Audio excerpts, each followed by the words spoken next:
Avtomobilin daxili oturacaq hissələrinin xüsusi aparat və məhlullarla yuyulması kimyəvi təmizləmə prosesidir. Bu üsul nəqliyyat vasitələrinin daxili təmizliyi üçün ən optimal variantdır.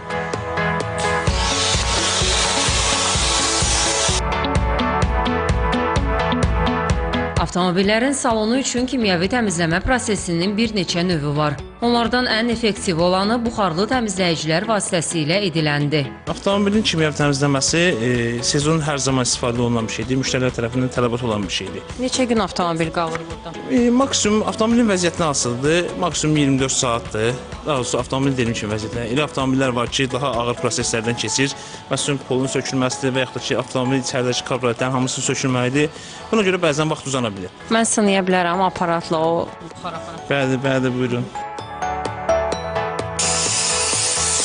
Kimyəvi təmizləmədə ümumi maşın detallı olaraq alt-üst yuyulur.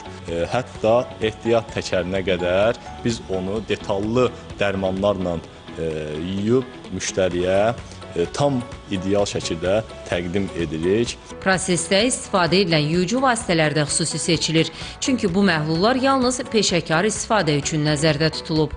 Kimyəvi təmizləmədə ən xüsusi və ən aparıcı rollardan biri sənin işlətdiyin dərmandır. Hansı ki, bu dərman yüksək standartlara cavab verməlidir ki, sən bu dərmandan istifadə elədiyin zaman oradakı dərinimi yandırmayasan.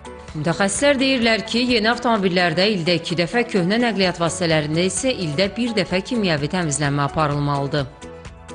Həmçinin kimyəvi təmizləmə prosesinə azonlaşma da daxildir ki, azonlaşma yeni maşınların içərisindəki bakteriyaların məhvinə köməklik göstərir. Bir sözlə, maşınların təmizliyi istənilən fəsildə daima diqqət mərkəzində saxlanılmalıdır.